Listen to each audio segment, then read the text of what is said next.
Assalamualaikum warahmatullahi taala wabarakatuh. So hari ini kita akan ulang kaji modul 3, iaitu tajuk separuh pengalih. So modul 3 ni merupakan modul yang terakhir di dalam topik tingkatan 4, di bawah sistem bekalan kuasa arus terus. So standard pembelajaran yang perlu dicapai oleh murid, yang pertama adalah mengenal pasti bahan pengalir, kemudian bahan separuh pengalir dan juga bahan penebat berdasarkan rintangan bahan berkenaan. Yang kedua, menerangkan bahan separuh pengalir intrinsik dan bahan separuh pengalir ekstrinsik. Yang ketiga, membandingkan pengaliran arus dalam bahan separuh pengalir ekstrinsik dan juga separuh pengalir ekstrinsik. Dan yang terakhir, murid boleh membuat justifikasi kelebihan penggunaan bahan separuh pengalir di dalam peranti elektronik.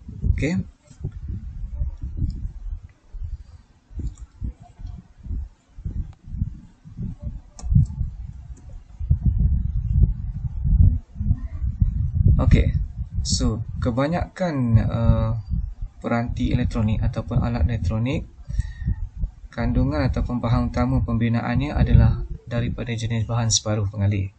Jadi hari ini kita lihat banyak gadget, telefon bimbit, komputer, peralatan-peralatan elektronik yang ada hari ini, hampir semuanya menggunakan bahan separuh pengalir sebagai bahan utama dalam pembinaan alat-alat elektronik tersebut. So bagi membolehkan kita memahami berkaitan dengan bahan separuh pengalir, kita terlebih dahulu kena faham berkaitan dengan struktur atom. So dalam satu struktur atom terdapat maksimum 7 lapisan orbit ataupun petala. Saya pasti sebelum ni awak telah ada asas berkaitan dengan struktur atom ni, dalam mata pelajaran sains yang telah awak belajar ketika menengah rendah lah. So struktur atom ni ada lapisan yang paling luar bagi satu atom, kita namakan dia sebagai lapisan valensi. So elektron akan terletak ataupun berada, elektron yang berada pada lapisan yang paling luar ni dikenali sebagai elektron valensi. So asas kepada pengaliran arus adalah pergerakan elektron. Kita kena faham yang ni.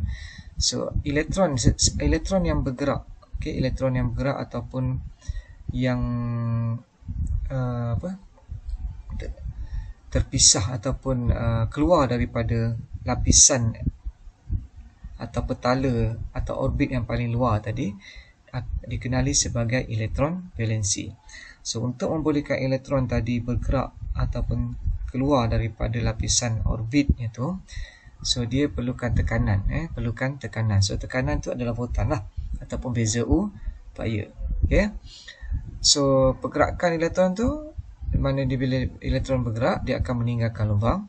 Lubang yang ditinggalkan oleh elektron tadi akan diisi oleh elektron yang berikutnya. Maka proses tu berterusan. Jadi seolah-olah berlaku satu cycle. Jadi cycle tu iaitu proses elektron keluar, meninggalkan lubang yang ditinggalkan diisi oleh elektron lain, kemudian elektron yang berikutnya meninggalkan lubang, diisi pula oleh elektron lain. Jadi proses tu kalau kita tengok seperti satu cycle. So pergerakan elektron meninggalkan lubang dan elektron mengisi lubang-lubang yang tinggal itu, kita nampak dia sebagai satu cycle. Jadi itu yang kita panggil dia pengaliran arus.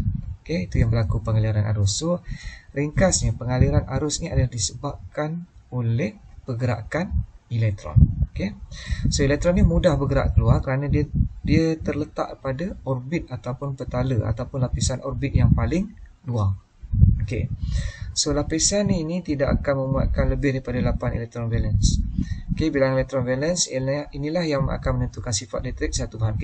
So sama ada bahan tu adalah pengalir, separuh pengalir atau penebat, bergantung kepada bilangan elektron valensi yang terdapat dalam struktur atom sesuatu bahan tersebut. Okey, itu kena jelas. Okey, so daripada bilangan elektron terdapat dalam struktur atom itulah kita akan kategoriskan dia sama ada ianya adalah pengalir, separuh pengalir ataupun penebat. Okey. Okey, so struktur atom ni adalah merupakan elemen yang terkecil bagi sesuatu bahan. Kalau kita belajar sebelum ni bahan, unsur, okey. Jadi unsur akan membentuk bahan kan. Okey. Jadi dia proses dia macam tu. Dia punya pecahan ataupun step dia lah, urutan dia. Okey. Sebatian unsur, sebatian dari unsur akan bentuk bahan lah, akan bentuk atom. Okey. So, struktur atom yang asal akan terdiri daripada 3 lah, iaitu proton yang mana ianya bercas positif. Okey. Kalau kita tengok gambar rajah ni, proton dan neutron dia akan berada di dalam nukleus. Okey, proton dan yang warna oranye ni. Okey. Proton yang bercas positif dan neutron NEU salah je ni, yang bercas neutral. Okey, kedua-dua ni akan berada di dalam nukleus. Okey. Manakala elektron pula dia bercas negatif. Ni struktur atom bagi satu elemen lah. Okey, so kena ingat diagram ni, rajah ni So yang oranye ni adalah nukleus yang mana terdapatnya proton yang bercas positif dan neutron yang bercas neutral. Manakala elektron yang bercas negatif akan terletak pada orbit atau petala yang paling luar. So elemen yang bercas negatif tadi akan bergerak dalam satu bulatan atau elip yang mengelilingi satu nukleus bercas positif. Okey. Okey, so elektron ni akan bergerak lah. Okey, akan bergerak mengelilingi nukleus yang kat tengah ni lah. Okey. So dari segi pengkelasan bahan, okey, kita bahagikan kepada 3. Okey, ia dibagi kepada 3. Yang pertama adalah pengalir. So pengalir ni asasnya membenarkan arus mengalir lah. Okey, membenarkan berlakunya pengaliran arus. Jadi kalau berlaku pengaliran arus bermakna rintangan atau penghalang, okey, adalah rendah. Okey, rintangan ataupun penghalang bagi satu litar tu, jika ia boleh membolehkan arus mengalir, maka ia adalah rendah. Okey. Okey, kemudian separuh pengalir. Separuh pengalir ni dia bersifat antara penebat dan juga pengalir. Okey, dia maknanya dia mempunyai kedua-dua sifat tu. Okey, sama ada penebat atau pengalir. Jadi macam mana nak menentukan separuh pengalir ini bersifat pengalir atau penebat? So dia bergantung kepada, kita akan lihat nanti dalam satu proses yang kita panggil pengedopan.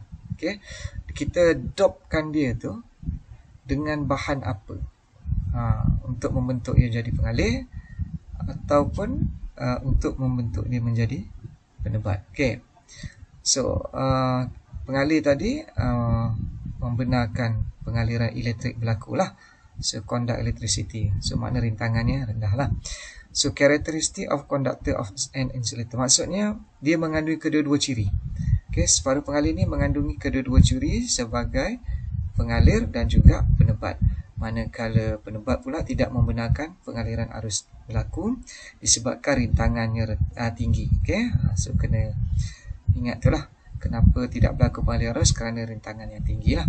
Kenapa boleh berlaku pengaliran arus, kerana rintangan yang rendah. Manakala separuh pengalir pula mempunyai kedua-dua sifat tersebut lah. Okey. Okey, so telah diberitahu sebelum ni, awal lagi tadi, kandungan elektron valen yang terdapat di dalam satu bahan tu yang akan menentukan sama ada ianya adalah pengalir, penebat ataupun separuh pengalir.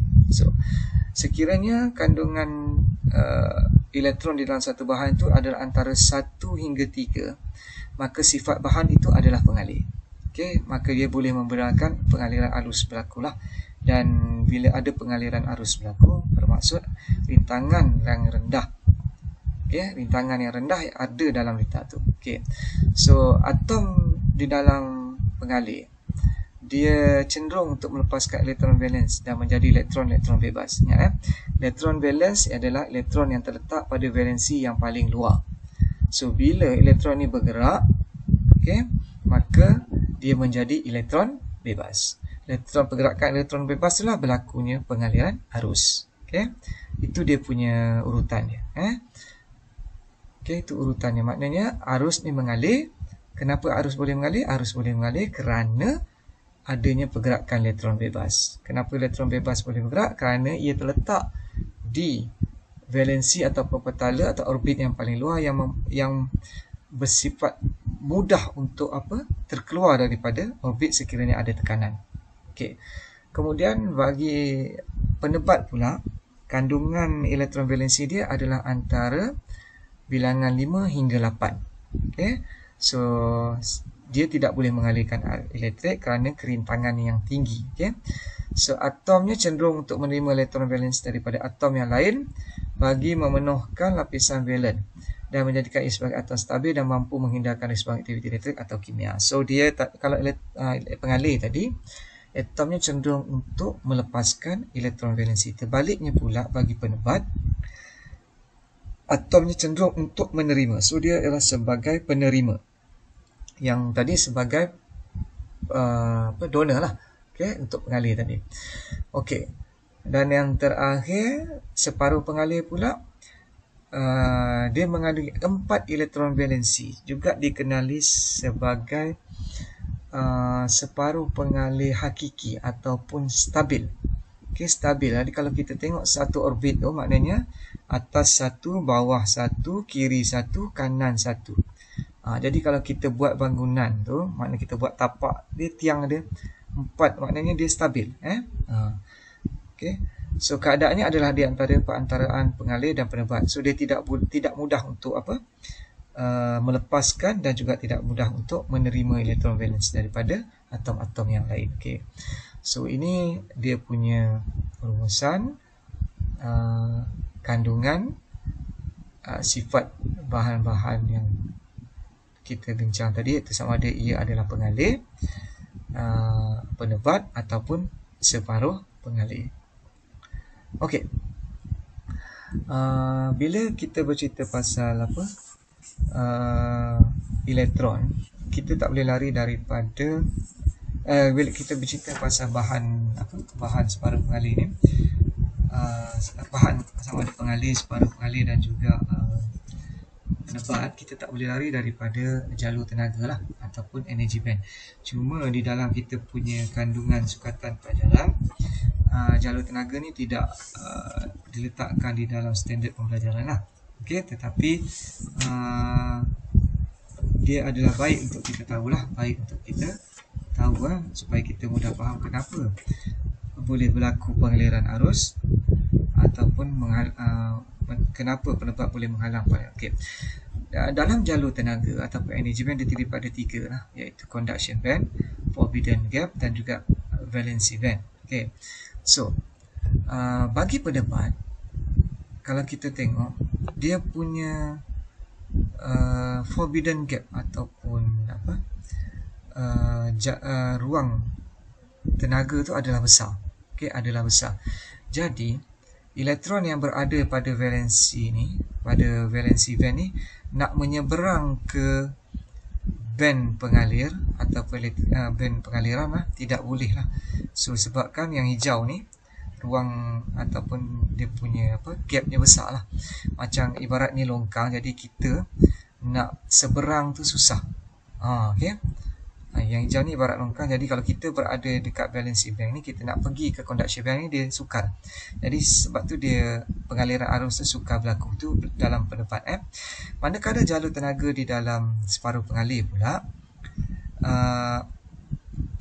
jaraknya adalah sederhana lah. So dia boleh berfungsi membenarkan pengaliran arus tu sekiranya elektron pada valency band dapat mengalir ke conduction band, dan juga boleh menghalang sekiranya dia tidak menghalang pengaliran lah, sekiranya tidak berlaku pengaliran daripada elektron daripada valency band ni ke conduction band.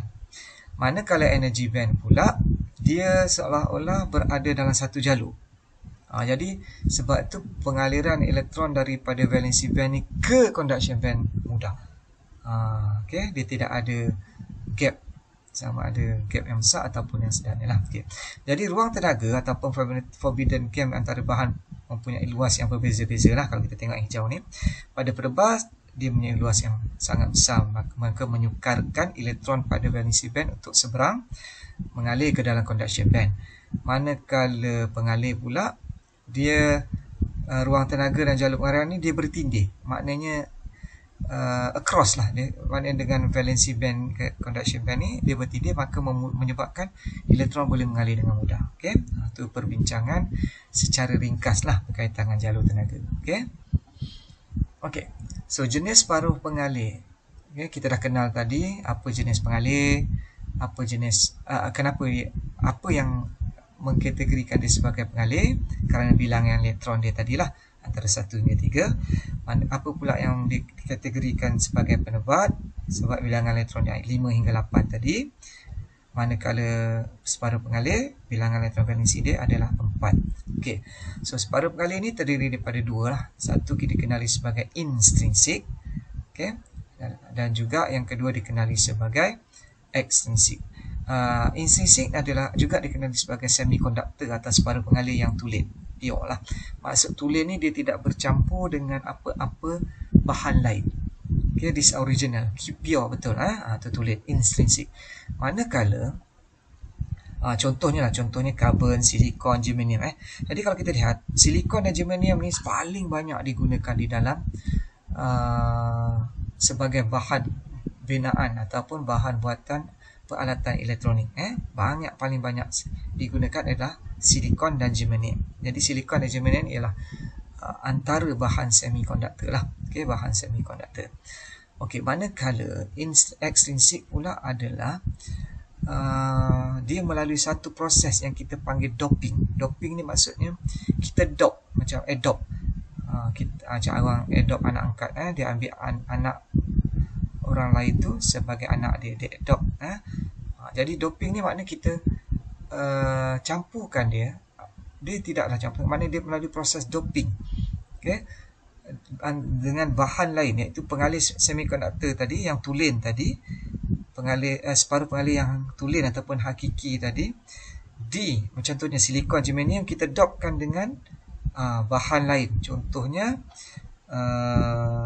fosforus, boron, gallium, apa lagi, uranium dan sebagainya tu, kita dopkan dia dengan silikon dan germanium. So proses tu nanti akan menghasilkan sama ada bahan baru sama ada ianya bahan jenis N atau bahan jenis B. Okay. So dekat sini kalau saya revise, kita terbalikkan, maknanya bagaimana bahan N dan bahan P itu terhasil. Sebenarnya asas binaan komponen elektronik adalah terdiri daripada bahan N dan bahan P. Okay. So bahan N ni boleh terjadi melalui proses pengedopan ataupun doping. Bahan P juga boleh terhasil melalui proses doping. Apa dia proses doping? Proses kita mencampurkan ataupun mix bahan-bahan lain, contoh seperti fosforus, aluminium, gallium dan sebagainya tu dengan bahan semikonduktor tulen seperti silikon, germanium. Okey. Dia kalau kita nak buat analogi macam ni. Tepung adalah semikonduktor tulen, katakan.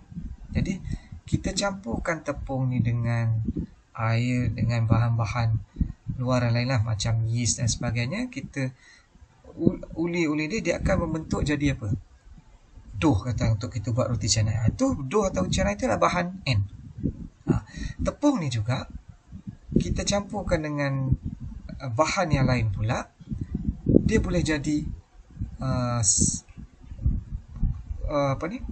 bahan asas lain pula, kek ke kita nak buat. Jadi maksudnya kek tu kita analogikan sebagai bahan P.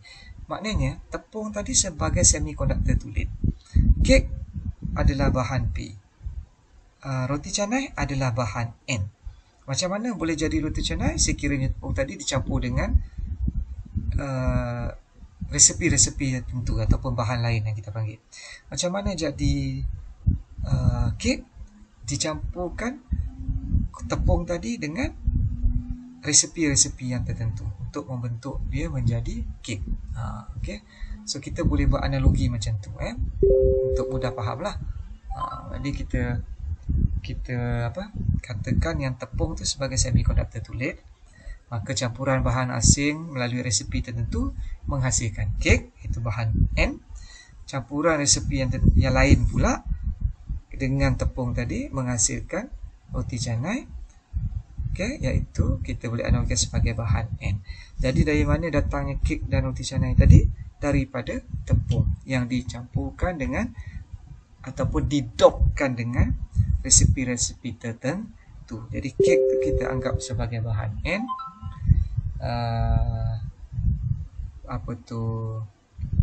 Roti canai kita anggap sebagai bahan P. Tapi kita akan tengok nanti untuk lebih jelas lah.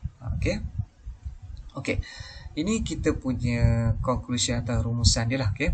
So semikonduktor ataupun bahan separuh pengalir tadi yang terdiri daripada separuh pengalir intrinsik ataupun separuh pengalir ekstrinsik. Separuh pengalir ekstrinsik ni terdiri daripada semikonduktor yang tulen, yang mana tidak campur dengan apa-apa bahan asing. Contohnya seperti silikon dan juga germanium. So kita ambil dua contoh ni sebab dia akan diperbincangkan. Dua bahan ni, silikon dan germanium, akan dibincangkan dengan lebih lanjut dalam tajuk-tajuk ke depan lah. Dalam tajuk diode, transistor dan sebagainya. Manakala separuh pengalir ekstrinsik pula, dia terdiri daripada semikonduktor tulen yang dicampurkan dengan benda asing. Kita sebut tadi macam resepi semikonduktor tulen tu tepung, benda asing tu resepi yang lain tu. So dia akan membentuk sama ada bahan jenis P ataupun bahan N. Macam mana dia nak membentuk bahan P dan bahan N ni bergantung kepada apa yang dicampur tu tadi. Kalau dicampur dengan bahan trivalent ni maksud bahan yang mengandungi 3 elektron valensi. Trivalent macam apa? Tricycle apa? Basikal roda 3. Trivalence maknanya 3 elektron valensi. Contohnya aluminium, indium, dan gallium, boron. Macam mana nak ingat? Kita kena guna mnemonik lah. Kalau saya guna mnemonik bagus. Bagus apa dia? Boron, A tu aluminium, G gallium, U uranium, S apa lupa saya. Jadi trivalent ni adalah bahan yang mengandungi 3 elektron valensi. Contoh dia boron, aluminium, gallium, indium. So bahan-bahan ni kalau kita saya nak terang secara overall dulu bagi faham.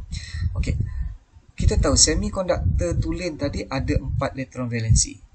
4 elektron valensi yang stabil, 4. Trivalent ni ada 3.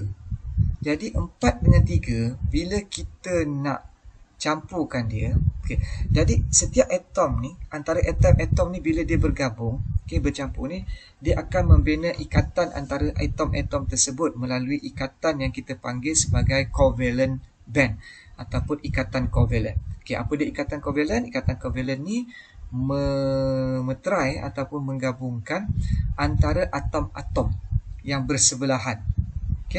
So bila penggabungan melalui proses doping tadi, kita nak mappingkan dia dengan 4 atom dalam separuh pengalir hakiki tadi, dalam silikon germanium ni, dengan bahan trivalent yang ada 3. Jadi bila kita matching dia, nombor 1 atau nombor 1 jumpa nombor 1, nombor 2 jumpa nombor 2, 3 jumpa 3, yang keempat tak jumpa dengan yang keempat sebab atom trivalent tadi dia hanya ada 3. Atom trivalent hanya ada 3. So maka berlaku, kita panggil lebihan apa ataupun lubang. Lubang. Jadi kalau kita nak mapkan nombor 1, atom nombor 1 pada silikon dengan atom nombor 1 pada aluminium. Kemudian atom nombor 2 pada silikon dengan atom nombor 2 pada aluminium. Atom nombor 3 pada silikon dengan atom nombor 3 pada aluminium. Jadi atom nombor 4 pada silikon tak boleh nak bercampur, bergabung, didopkan dengan atom nombor 4 aluminium sebab aluminium hanya ada 3 elektron. Maka aluminium tadi satunya berlubang. Dia meninggalkan lubang. Sebab pun tinggalkan lubang? Sebab dia hanya ada 3. Sedangkan dia dopkan dengan silikon dan germanium tadi ada 4. Jadi 3 didopkan dengan 4. Yang 3 punya bahan tadi berlubang 1. Jadi lubang ni dalam konsep kita belajar atom, satu atom, lubang charge-nya adalah positif. Okey, lubang adalah charge-nya positif ataupun hole. Setengah buku dia sebut sebagai hole, setengah buku dalam bahasa Melayu lah. Okey, dirujuk sebagai lubang. Okey. Jadi lubang ni ataupun hole ni bercharge positif. Maka pembawa arus majoriti adalah lubang. Sebab apa? Kita cerita satu atom silikon campur satu atom aluminium. Atom silikon tadi 4, atom aluminium tadi 3. Jadi pencampuran atom ni bukan 1, puluh ribu kan, penggabungan atom melalui proses doping ni. Jadi maka akan wujudlah banyak lubang. Jadi sebab itulah pembawa majoriti, maknanya majoriti ni ramai lah. Macam awak dalam kelas, siapa majoriti? Laki perempuan? Siapa yang paling ramai? Dia majoriti. So majoriti di dalam dalam proses doping antara trivalent dengan semiconductor intrinsik tadi adalah lubang. Jadi lubang ni bercharge positif. Maka bahan itu yang terhasil adalah bahan jenis P. Okey. Kalau kita nak revise daripada belakang, bagaimana bahan jenis P terhasil? Kenapa bahan jenis P terhasil? Kerana terdapatnya lubang sebagai pembawa arus majoriti, manakala elektron minoriti, maknanya sikit. Jadi yang besarnya lubang. Jadi lubang ni tadi bercharge positif. Maka bahan yang terhasil adalah bahan jenis P. Okey, macam mana? Kenapa lubang boleh menjadi arus majoriti? Sebab semasa pendopan antara trivalent, 3 elektron valensi tadi, dengan semiconductor tulen menghasilkan ataupun meninggalkan satu lubang. Kenapa tertinggal satu lubang? Sebab dalam proses kita map tadi, atom 1 dengan atom 1, atom 2 dengan atom 2, atom 3 dengan 3, atom 4 tak boleh. Sebab yang satu lagi tak cukup. Okey. Clear? Okey, tak apa. Kita tengok pula bagaimana pula bahan N terhasil. Kalau tadi elektron semiconductor intrinsik digabungkan dengan bahan trivalent. Sekarang ni digabungkan dengan pentavalent. Penta ni macam pentagon, ada 5 bucu kan. Jadi pentavalent ni adalah atom yang mempunyai 5 elektron valensi. Jadi 5 nak didopingkan dengan ataupun dimapkan dengan 4 elektron. Kenapa 4? Sebab separuh pengalih intrinsik ada 4. Pentavalent ada 5. Contoh pentavalent fosforus, arsenik, antimoni. Okey. Antimoni, arsenik, fosforus ni ada 5. Jadi 5. Okey. Atom 1 silikon jumpa atom 1 antimoni. Atom 2 silikon jumpa atom 2 antimoni. Atom 3 silikon gabung dengan atom 3 antimoni. Atom 4 silikon gabung dengan atom 4 antimoni. Tapi ada lebih pula 1. Lebih pula 1 elektron. Sebab dia 5 dengan 4. Okey, lebih. Okey, yang lebih ni, lebihan ni kita panggil dia sebagai penema. Yang lebih tu apa? Elektron lah. Okey, yang lebih tu dikenali sebagai lebih elektron. Kalau yang kurang tadi lubang. Okey, so sebab tu bahan N ni juga dikenali sebagai penderma. Okey, atom penderma. Manakala bahan P dikenali sebagai atom penerima. Sebab orang kurang. Sebab apa kurang?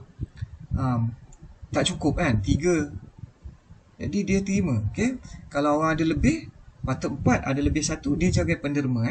Jadi bila dia ada lebih elektron, jadi saya dah sebut tadi, dia bukan sikit. Gabungan ni antara atom ni banyak, banyak. Okey, maka majoriti dia adalah elektron. Sebab ada lebihan tadi. Lebihan elektron tadi ada banyak, maka dia sebagai majoriti. Jadi bila elektron sebagai majoriti, maka of course lah lubang atau hole sebagai minoriti. Okey. Jadi bila elektron jadi majoriti, elektron ni adalah charge negatif. Manakala lubang tadi charge positif, maka dia menjadi bahan N. Kenapa dia jadi bahan N? Kerana majoriti dia adalah elektron. Kenapa terdapatnya majoriti elektron? Kerana terdapat lebihan atom pada valensi yang paling luar tadi setelah berlaku proses pendopan antara bahan 5 elektron iaitu pentavalen dengan bahan 4 elektron valensi iaitu separuh pengalih. Jadi 5 dengan separuh pengalih hakiki tadi, bila kita mapkan jadi kita mapkan dia, matchkan dia, hanya 4 saja yang bergabung, 1 ada lebihan itulah elektron. Sebab tu dia jadi bahan N. Faham? Kalau bahan P tadi dia kurang 3 map dengan 4 kurang 1, jadi berlubang. Jadi lubang tu positif, jadi dia bahan P. Jadi kena faham betul-betul lah. So awak kena clear betul-betul apa itu bahan N, apa itu bahan P. Okey. So jadi gabungan bahan N dan bahan N dan bahan P ni bila dicantumkan antara bahan N dan bahan P ni, cantuman antara bahan N dan bahan P ni, maka membentuk ataupun menghasilkan komponen yang dikenali sebagai diod. So diod inilah yang banyak kita guna di dalam peralatan elektronik kita, litar elektronik kita ni sebagai rectifier ataupun penerus. Okey, so kalau tanya dari bagaimana terhasilnya diod, adalah gabungan cantuman antara bahan N dan bahan P. Mana datang bahan N? Proses pendopan antara pentavalen 5 elektron valensi dengan separuh pengalih hakiki 4 elektron valensi. Macam mana pula boleh terhasil bahan N? Sebab 5 bila dop dengan 4 ada lebihan 1. Lebihan tu adalah elektron. Maka elektron menjadi majoriti, maka charge negatif banyak. Jadi dia akan jadi bahan N. Okey, sebaliknya bahan trivalent pula 3 elektron didopkan dengan 4 elektron separuh semikonduktor intrinsik, dia kurang 1, berlubang. Jadi lubang tu charge positif, maka dia membentuk bahan N. Gabungan bahan N bahan P, saya sebut sekali lagi, akan membentuk komponen yang dikenali sebagai diod. So diod ni fungsi dia adalah sebagai penerus dalam litar elektronik kita. Okay. Kenapa kita perlukan penerus dalam litar elektronik? Kerana kebanyakan, almost bekalan kuasa yang dibekalkan di negara kita adalah arus ulang alik. Arus ulang alik ni dari segi kelemahan dia, disadvantage dia berulang alik. Peaknya positif cycle, negatif cycle. Maka awak dah belajar sebelum ni kan. Maka dia tak tetap. So dia boleh mengganggu peralatan elektronik kita lah. Okay. Kejap. Kalau kita tengok, tapi sebab frekuensi tu sangat-sangat cepat, iaitu 50 Hz dalam masa 1 saat, maka kita tak nampak perubahan tu lah. Okay? Perubahan cycle tu positif negatif tu. Sebenarnya berlaku perubahan tu lah. Nanti saya akan cerita lebih lanjut macam mana kita nak kesan ada berlakunya. Dia ada proses antara kesan kita namakan stroboskopik. Okay. So arus terus sangat penting di dalam peralatan kerana kebanyakan peranti elektronik kita menggunakan arus terus. So jadi kalau bekalan utama kita adalah arus ulang alik, dari mana kita nak dapat arus terus? Sebab pembekal hanya membekalkan bekalan arus ulang alik. Jadi diod lah sebagai komponen yang menukarkan arus ulang alik kepada arus. Tidaklah semata-mata komponen diod, dia ada kita panggil unit. Ada unit bekalan kuasa yang mengandungi antaranya bahagian dalam unit bekalan kuasa terdapatnya unit penerus, yang mana komponen utamanya adalah diod. So dari mana terhasilnya diod tu, iaitu daripada gabungan ataupun cantuman bahan N dengan bahan P. Sebab tu pentingnya kita nak tahu apa dia separuh pengalih tu. Okey, pentingnya kita nak tahu dulu apa dia separuh pengalih. Okey. Okey, kalau kita tengok ni yang saya sebut tadi, tadi saya sebut ataupun saya elaborate secara verbal, secara lisan. Okey, sekarang ni boleh tengok apa fakta yang tercatat di sini dengan gambar rajah lah, untuk awak kaitkan apa yang saya sebut secara lisan tadi, yang saya terangkan tadi lah. Okay. So intrinsik ada 4 elektron. Tengok silikon lah, kita ambil kat sini dia sebagai silikon. So dia ada 1, 2, 3, 4. Okay, katakan dia ada 5 atom. So semua ada 4. Semua ada 4. Okay. So kemudian jumlah elektron yang terdapat pada atom silikon telah berkongsi semua elektronnya dengan atom jiran. Maknanya itu yang saya sebut tadi. Dia akan sharing dengan atom sebelah melalui satu ikatan yang dinamakan ikatan covalent. Okay. So, bila dia share tu maknanya atas, dia ada 4 kan. Maknanya saya sebut tadi kiri 1, kanan 1, bawah 1, atas 1. Maknanya dia menjadi teguh. Dia ikatan tu jadi kuat. Stabil lah. Macam kita 4 orang. Kalau kita ada 4 tangan, 4 kita ada 2 tangan ni kan. Jadi mana 4 orang pelajar menahan satu apa, susah juga nak sebut, faham macam ni je lah.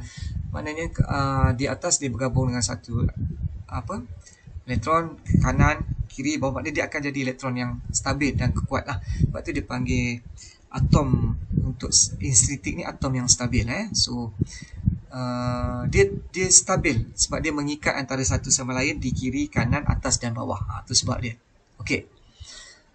Boleh ni Okey, so kita akan dapati kelihatan seolah-olah punya 8 elektron valensi. Kenapa 8? Sebab dia kanan gabung tadi jadi 2, atas gabung jadi 2, kiri gabung jadi 2, bawah gabung jadi 2. So seolah-olah seperti itulah. Okey. Okey, kemudian ni. Okey, penggabungan tadi saya sebut tadi. So dia bentuk, jadi kita tengok atom ini seolah-olah dia ada 8 elektron valensi setelah dia mengikat antara satu sama lain tadi dengan ikatan covalent. Dia panggil covalent band. Okay? So sebab tu dia stabil, dia kuat, dia kokoh. Okay, ni untuk intrinsik ataupun separuh pengalih hakiki. Kalau bahasa Melayu kita panggil, ada juga buku, kalau awak jangan terkejut lah, buku bila dia translate bahasa Melayu ada banyak makna. Bahasa Inggeris intrinsik kan, tapi bahasa Inggeris tadi dimelayukan, dia jadi intrinsik juga dan ditafsir juga sebagai separuh pengalih hakiki. Okay? Tapi sebenarnya benda yang sama lah. Okay. So ekstrinsik ataupun separuh pengalih ekstrinsik ni saya dah sebut tadi, dia sama ada dia menghasilkan bahan N atau bahan P bergantung kepada dengan benda asing mana yang dia gabung. Kalau dengan pentavalent dia jadi bahan N, kalau dengan trivalent dia jadi bahan P. Saya dah cerita tadi kan. Okay. So inilah proses dia. Okay, macam mana terhasilnya bahan N tadi. Okay, katakanlah ni AR ni. AR ni adalah arsenik. Didopkan dengan bahan separuh pengalih hakiki silikon. So dekat gambar rajah ni tengok So silikon ada 4. Bila kita dopkan dengan arsenik yang ada 5, dia pentavalent, maka akan ada satu elektron yang ni, yang terkeluar, yang tak ada pairing, tak ada gang. So ia dikenali sebagai elektron bebas. Sebab apa? 5 pairing dengan 4 lebih 1. So lebihan tu dikenali sebagai elektron bebas. Elektron ni bercas negatif. Jadi sebab tu dia menghasilkan bahan N. Okay. So 4 daripada elektron valent tadi akan membentuk ikatan, manakala elektron terlepas dari orbit tu menjadi elektron bebas. So elektron bebas ni pembawa cas negatif lah. Sebab tu dia jadi majority. Pembawa arus majority di dalam, membawa charge majority di dalam bahan N adalah elektron. Pembawa minority dia adalah hole ataupun lubang. Okay? Ini dari segi apa yang dia catat kat sini sama apa yang saya terang tadi lah. Okay? So awak boleh baca, nanti ulang balik video ni, fahamkan betul-betul. Cuma nak faham konsep. Okay. Okay, ni kalau kita tengok dari segi gabungan tadi, silikon dia pairing dengan atom yang berhampiran. Bila 4 elektron silikon tadi arsenic tadi 5, maka ada free elektron 1. Free elektron ni charge negatif, so dia akan membentuk bahan N. Negatif, N for negatif. Okay. Okay, manakala P pula 3, ya, ini kita ambil indium. Indium ada 3 elektron valensi. Bila didopkan dengan bahan separuh pengalir silikon tadi ada 4. Bila dia pairing kan, berlubang 1. Lubang ni charge-nya positif. Jadi sebab tu kita namakan dia bahan jenis P for positif. Okay. So daripada gambar ajar, kalau kita tengok 3 atom silikon membolehkan 1 elektron valent membentuk ikatan kovalent, tetapi satu lagi kurang ataupun itu lubang lah. So lubang tadi, kekosongan atau lubang tu adalah charge positif.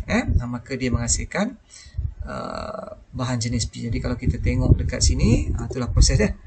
Okay.